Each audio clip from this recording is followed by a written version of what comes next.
to illuminate the often unseen mental health challenges faced by first responders, police officers, firefighters, paramedics, and 911 dispatchers by sharing their stories, fostering understanding, and promoting resources for support and healing. We aim to break down stigma, advocate for improved mental health services within the first responder community, and inspire hope and resilience. This is the Weight We Carry podcast. What's going on, guys? This is Bart with the Weight We Carry podcast, and today we have a very special guest, Dom Lazzini, mental health professional. He's so graciously agreed to come onto the show today. Thank you so much, Dom. How you doing today? I'm doing good. Thanks for having me. I think this is a wonderful podcast. I think it can reach a lot of people, do a lot of good in the world.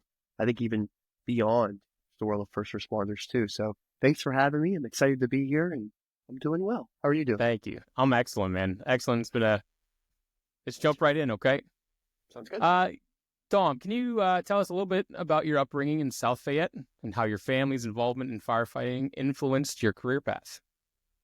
Sure. So I guess it's serendipitous. I'm wearing a South Fayette lacrosse shirt from my days when I was an athlete. But yeah, so I was born and raised in South Fayette, which, if you're not aware, is about 20 minutes outside of downtown Pittsburgh, in the South Hills, next to Upper St. Clair, Cecil Township, that kind of area. I grew up there. My dad is a firefighter. My grandfather's a firefighter.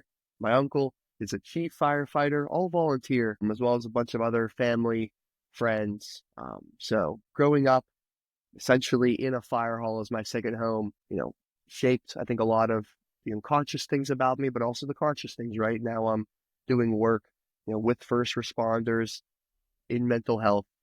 So I think there's definitely a two-pronged approach, but yeah, just grew up there. So every single birthday, wedding, wake, I don't know, a graduation ceremony, a graduation celebration, it all took place in the fire hall. At the fire hall. At South Fayette Volunteer Fire Department, which is in Cuddy, PA. But yeah, so I did that, played lacrosse for a couple of years in high school, went to Ohio for undergrad at a little small school, then went to Duquesne for my master's in counseling. I graduated from Duquesne this summer, but I've been doing counseling technically since 2023. Okay.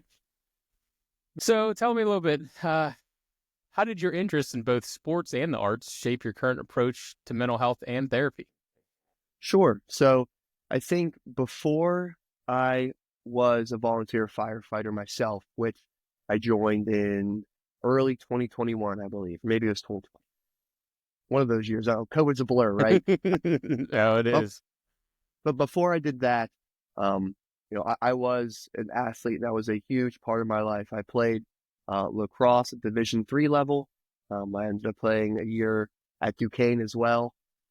So I don't know. I think, there was a lot of crossover, I think, between athletics and, the world of emergency response. I think primarily in the importance of like teamwork, culture, professional identity. So it was an easy transition for me because, working in a team, learning delayed gratification skills, all these things I already had exposure to. But I think there's also a ton of nuance as well. After I started aging out of contact sports, I needed to do something else. And, joining the department that my family has been a part of for such a long time just kind of seemed like a no-brainer, and it's been a great 5 years there. So you've had a pretty impressive journey from being a college athlete to earning your master's in counseling. What led you to pursue the unique combination of counseling and first responder wellness? Sure. Well, I think another area of crossover, unfortunately, within athletics and, first responders is there's still a lot of stigma attached to mental health. I've had my own mental health journey. I think that's a common feature for people that choose to go into like mental wellness fields. But on top of that, I was exposed to, on both hands, how these are things that aren't really talked about, and the resources that are out there, you don't get to really hear about. And so I figured if this is an avenue I can take where I'm supporting people who need the support. I'm doing something that means a lot to like the history of my family, that means a lot to the history of my community, then it's a win from a lot of sides. But I think that's been like the biggest motivator for me in terms of like my professional development. Seriously, the people like you, we need that help. As a first responder, we need that help on your end of things to be involved in public safety yourself. It gives you such a great perspective on it. Thank you. Yeah, I haven't been as involved as I would like because, like I said, I did my undergrad in Ohio. It was a school called And Mount Union, by the way. It's a suburb of Canton. But so, when I'm back in South Fayette, it's something I'm totally committed to. But yeah, I think like a lot of subcultures that exist, you only really get to know them once you're in them. And so I'm blessed too that there's an opportunity to provide mental health support in this, right? I mean, there's still some fields out there, some professions where it's even more of a taboo, it's even more of a stigma. So I'm great that the tides are finally starting to change, and that we can start to talk about mental health in the world of emergency response. absolutely. Fantastic, man. You've worked with public safety professionals in your counseling career, but how did you first become involved in supporting for first responders with mental health needs? That's a great question. Well, I think it probably just initially started, like I said, I had my own mental health journey that, I think I'm still on, and I'll probably be on for the rest of my life. I think we're okay to conflate mental health with sometimes just what it means to be a human, what it means to just live a life in America Be in the human. right, in the 21st century. But, seeing that and like knowing how beneficial mental health therapy was for me at different points in my life, I just figured that there's a lot of people who are involved in making sure a community stays safe. A lot of those people are either volunteers or they work extra hours or they stay late all the time, right? And so I don't know. It was just I don't know, I think the term in Japanese is called ikigai. Have you ever heard of it? I haven't. I haven't. Essentially, I'm gonna destroy a lot of nuance in how I summarize it, but it's basically finding the intersection between what you like to do, what you know how to do, and what you're good at. And when you when you Wow. when you when you find all three, that's your ikigai. And so I feel like for me, this is definitely very close to my ikigai, if not actually my That's ikigai. awesome. That's awesome. What do you think are some of the unique mental challenges that public safety workers face, and how do they differ from any other professionals?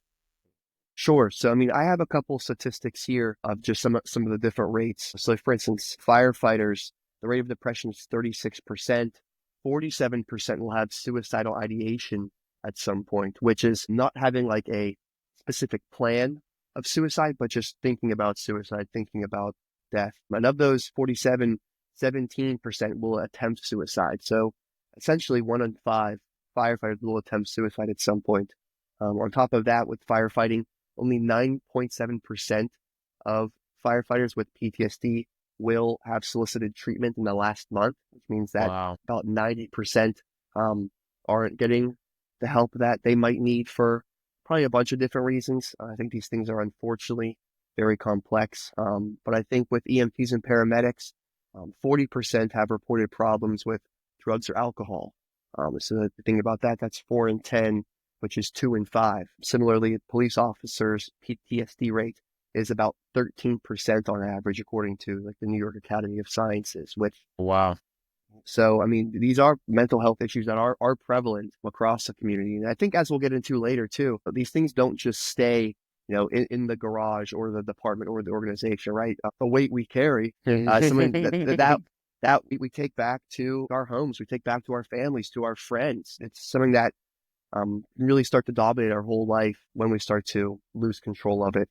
I think, talking about like the unique stressors that exist within emergency response, I think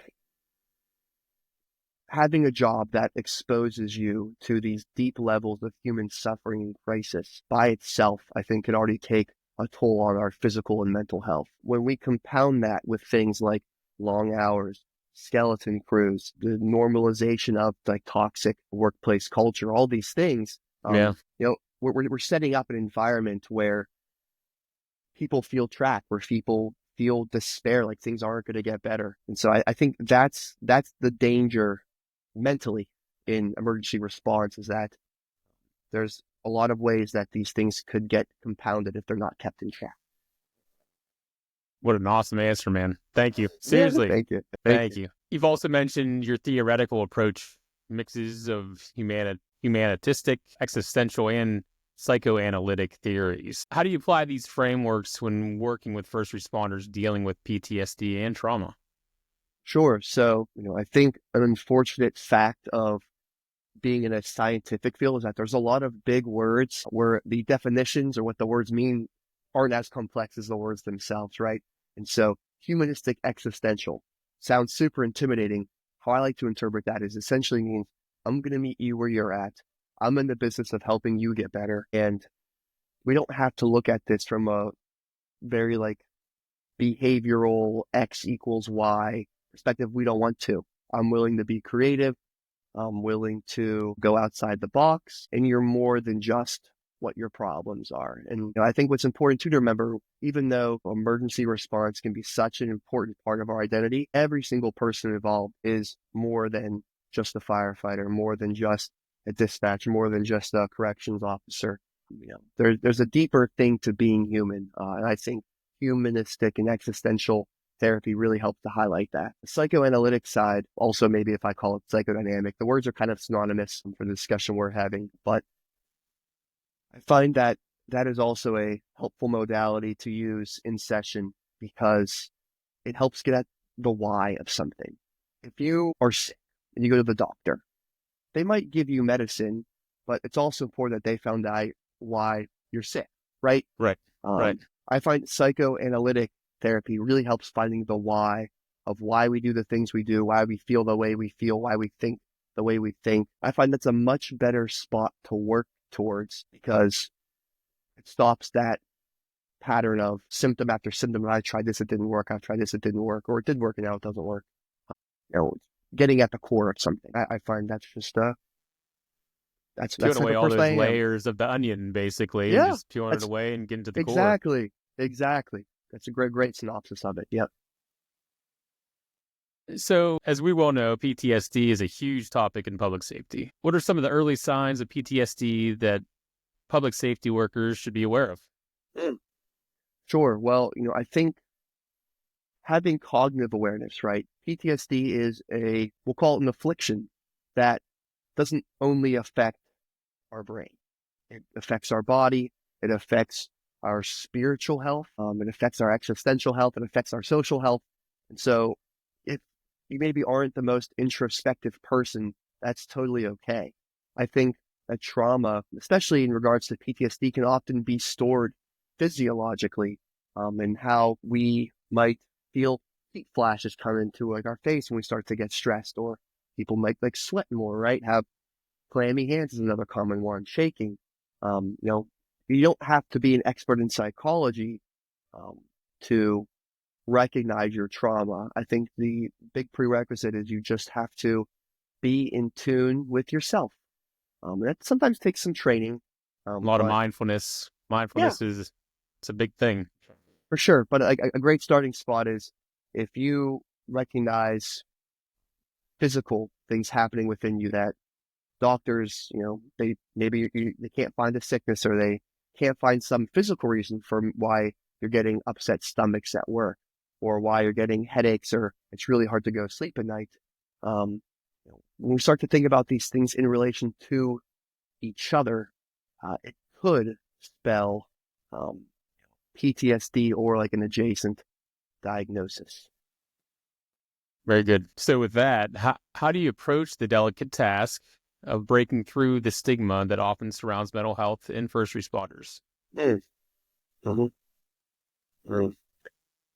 I think stigma is probably one of the biggest obstacles right now in the world of emergency response, I guess, and how we would intersect with mental health. I think overall as a society, we're getting better at normalizing mental health, normalizing that it's not okay to be okay. But I still think that there are some unconscious caveats when your job is to go into a burning building, or, keep the community safe, or you have to give someone first aid while they're having a heart attack, right? That's not the same as, the daily stressors of, deadlines and, stuff like that. Not to say that's not important, because there's absolutely a place for that. But I think it's a cruel irony where there's so much stigma in a field where there really shouldn't be, because these aren't normal human things that everyone is going through all the time. These are literally emergency scenarios. So yeah, I think combating stigma is the name of the game. It is. If we could wage war on stigma, I would. I'd be all in. We'd be the tip of the spear to that one. And how do you help public safety professionals build resilience against the traumatic events they experience on the job? Mm. Can I ask you a question in response to that question? Sure. What do you think goes into resilience? Resilience is bouncing back, getting over obstacles that you may be stuck on. If you're really falling back, and if you're stuck behind something, it's not going over the wall, it's getting through the wall. I found a lot of this stuff. I don't know if you watched our first introduction with my wife and I. I had a very serious medical event back in 2020, right before COVID popped off, before everything got shut down. Ended up having a disease called Guillain-Barré syndrome. Ended up in the hospital for 2 months. Didn't get to see my family, and because right after the night I went in and it was observed, they shut everything down. So I was in for 2 months, and I didn't even see what COVID was. I had no clue. I was in this bubble. Oh my God. So in there, I was paralyzed. You get paralyzed from your feet up, and it can travel all the way up, and a lot of people get trached. Luckily, I didn't get trached.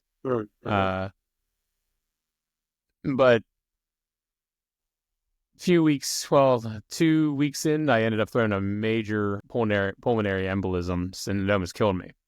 So I went into emergency surgery and all that. So with that trauma, not to get too deep into it, when I got out of the hospital after learning how to walk again, it was a journey. And talk about mindfulness. I really turned to a lot of meditation and a lot of Thich Nhat Hanh books. Yes, he's fantastic. So not necessarily just being into Buddhism, but the whole premise of you sort of, when you're in that situation, at least my experience, when I was in that situation, you realize, wow, yeah, my family's here for me, obviously, but I'm in here fighting for my life. And that the mindfulness, I got to know myself very well laying in that hospital bed, and then the months of recovery after that. So I really turned to my spirituality. I'm not religious, but I'm very spiritual. But I think that resilience, to come back to the point of the resilience, to this day, I'm going to fight. I'm going to fight that mental thing that happened to me. I'm going to fight it every day. But I've gotten to the place now with therapeutics and talking resilience. That's resilience to me. That is coming back from such an event that totally changed my life, and changed my life for the better. Looking back, I'm glad it happened, because it gave me the opportunity to be like, well, what's important? What's really important? Absolutely. Well, thanks so much for sharing. There's a piece of your journey too. No, I think a huge thing that I heard you getting at was to have resilience. It's a combination, I think, of motivation and hope. And so finding the resilience to break stigma for people who might feel like they have no one to talk to in their organization. Rely on your motivation and rely on your hope. I think the first one's probably easier than the second. I think they're absolutely both doable. A great quote that my supervisor says is, when we can't have faith in ourselves, we have faith in the people that have faith in us. Absolutely. So that's a quick and easy way to get some motivation if we're feeling especially down, feeling especially hopeless. And I think too with hope, because I think that's a big word that a lot of people throw around, but I think it's much easier said than done. And I think what's important to realize about hope is that there's not an amount you need to fill up to feel hopeful. Hope just requires one little small thing, even if it's just the hope that you can get through the day, get through the hour. That's still all the hope you need in that moment. So motivation and hope will beget resilience resilience is one of the greatest tools to fight against stigma. Wow. Love the response. Seriously, love it. Whew, got deep there. Yeah. Oh yeah. I do this for a living. It's all good. I know. I love it. Seriously, I'm very, again, for our second guest interview in to have someone like you to be on, it is an absolute honor. Thank you. Thank you. Thank Yeah, you. no, Thank you. I think our paths crossing was very serendipitous. That could be a whole nother topic I get into, is the importance of serendipity, and if serendipity is manifested or not. But that could be a whole other episode. How do you manage balancing your active role at the Self-Ed Volunteer Fire Department and your counseling work? Does being a firefighter give you a unique perspective when working with other first responders? That's a great question. I think, a big theme in that question, which is balance, is another thing that I think we would all like, but it always seems like we're too far away from. I think rather than maybe getting into what balance requires right now, I guess to talk a little more personally, how I found balance in my life is, ironically, living in the moment first. Like we've talked about, like mindfulness activities, mindfulness interventions. I think living a mindful life is really, really important to balance, because while being able to just sit and think about nothing or meditate on one subject is a very important skill, it's also important that we learn how to meditate through work, how we learn to go through work mindfully, how we learn to play mindfully, how we learn to eat dinner mindfully.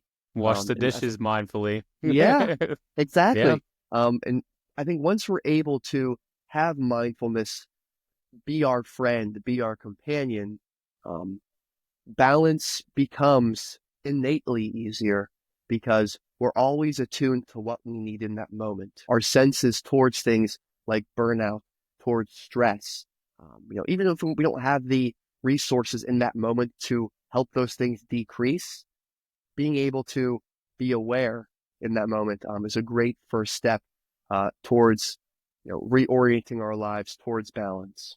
So I don't know if that answers your question. Absolutely, it does. Absolutely. Okay, cool. So here's a fun one. You mentioned being a chameleon in your therapeutic approach. How does this flexibility impact your work with individuals who might be resistant to traditional therapy methods? Sure. Another great question. I would say, like a lot of emergency response jobs, counseling is different every single hour of every single day.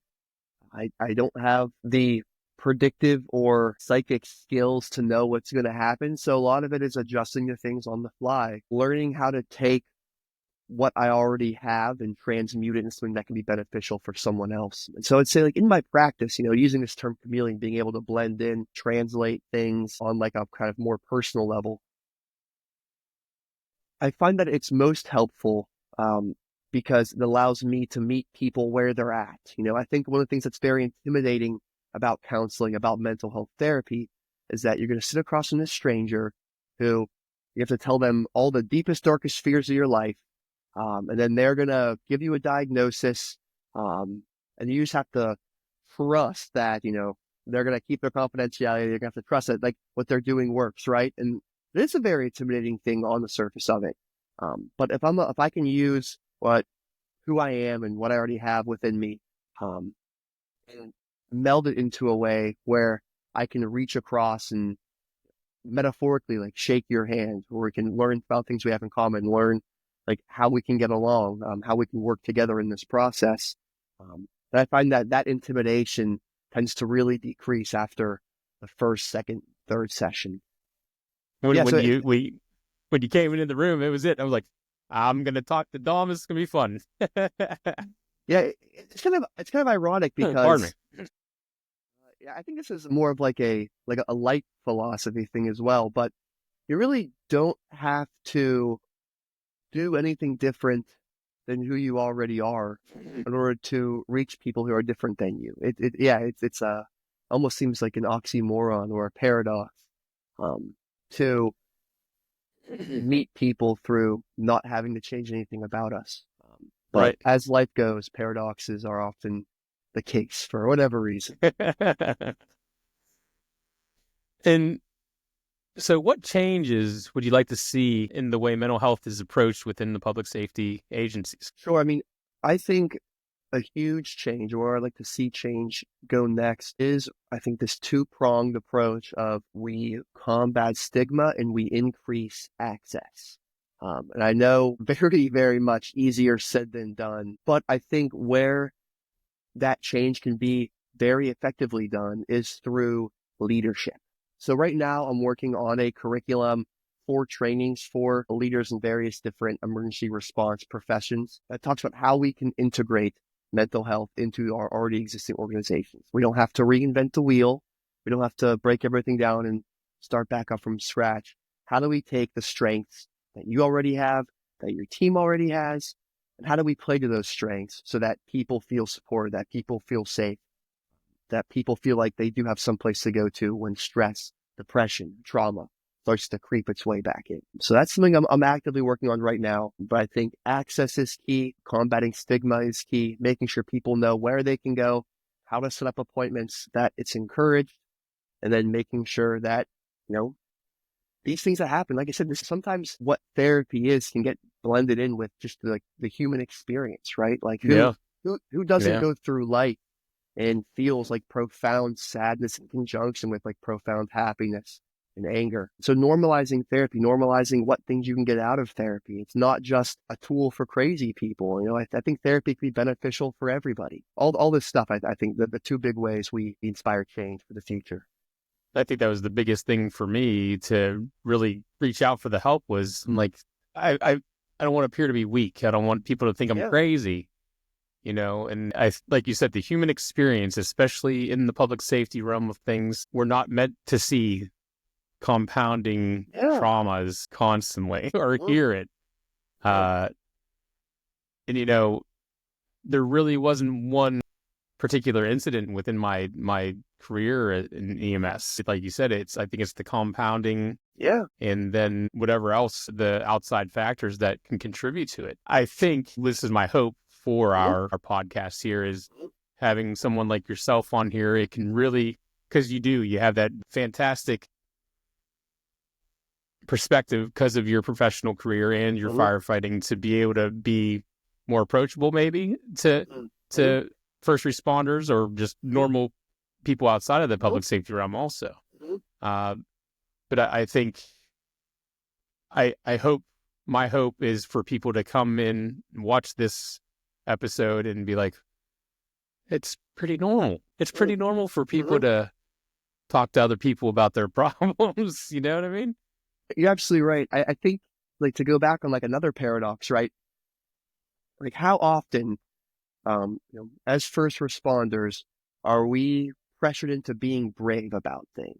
Yeah. And we're supposed to be brave about everything except seeking help for some reason. For right? ourselves. Exactly. For ourselves. And that's not to say that like any of us are like stupid or doing it wrong, right? It's just like the nature of the beast is it makes sense when we see compounding trauma to start to do things that just shut off that frontal part of our brain that, has a like executive functioning and retains empathy, because to get the job done, if we're on call and it's the 4th or 5th emergency of the day and we're tired and we're hungry, we might just not have the empathic strength to get through that. We might have to shut part of our brain off. But, therapy doesn't have to be this thing where we change your life in every single way and, you have to change yourself completely as a person. Sometimes it's just learning the skills to turn that part of our brain back on when we're back at home. Sometimes it's just learning the skills on what do we do when we're just have this anger, about the world, about the way the world works. How can we make that something that's more pro-social where it doesn't have to eat at us? It's one of those things. Like I tell people as a therapist, if you want to come in here to talk about your trauma, we can. If you want to come in here and talk about how to get a better golf swing, we can do that too. Anything's up for grabs. Just thinking outside the box. I think that's what I see you as as a really think outside the box type of person, and I really appreciate that. That's something I can really appreciate, especially with your expertise. Thank you. Yeah. So, as a professional, what are the biggest barriers you've encountered in supporting the mental health of first responders, and how can we work to overcome that? I would say I think the two tricky things here off the top of my head is I'll call it the nuance of finding help. Because there are so many therapists out there and they all kind of, try and set themselves apart. So they all might say they do different things. They might do different things about different specializations and just that. Plus there's like things like BetterHelp and teletherapy. And I'm sure in 5 years, someone's going to try and invent AI therapy, but all this No. stuff, right? Oh no is right. But it can all seem like we can be paralyzed by choice, paralyzed by, what do we even do? So I find using leadership once again as conduit to provide access, right? I think, in South Fayette in the fire department, we have these bulletin boards all over the garage about different stuff, how easy would it be just to put, hey, if you need help, here are 3 different, therapy offices in the area. Here are their phone numbers. Give them a call. That's a great way where you've made something completely confidential. You don't have to tell, the chief or your boss or someone that, you are struggling, which unfortunately, like, would it be good in a perfect world to be able to have those conversations? Yes. But, in terms of just getting stuff done, it's nice that we have a confidence way to do it. You've given people a number, given people a name. So having access through ethical and compassionate leadership, I think is very, very important. Yeah, absolutely, man. So what other advice could you give to public safety workers who may be struggling with PTSD and if they feel hesitant to seek help? You sort of touched on it already, but can you dig further into that? Sure. So I'll say for other first responders who they're on the fence, they know that the way things are going right now isn't sustainable. They're not sure if therapy's for them or if they think it can actually bring about the change they want. I would say regardless, if you start therapy tomorrow, if you never even consider doing therapy, I think it's important to realize that there are people in the world that care about you, that your life is intrinsically important, no matter if you stay doing first responder work or do something else. And on top of that too, the tools you need are already inside of you as well, right? In a way, therapy could be a paradox because I'm not helping you, I'm helping you help yourself. And so like that'd be my plea maybe for people who are on the fence is know that hope is real, that you are able to make change, that, your life is valuable. And then outside of that, I don't know, thinking about like the community at large, thinking about, the family, spouses of, people in emergency response. Um, you know, it's totally okay to play to your strengths too. Very few people in the world have, a master's in psychology or counseling or psychiatry, right? Or a Right. doctorate in any of that stuff. And that's okay. We don't have to have those things to help people. If we give people time and we give people our ears, that can like literally make a world of difference for someone who feels cursed and alone.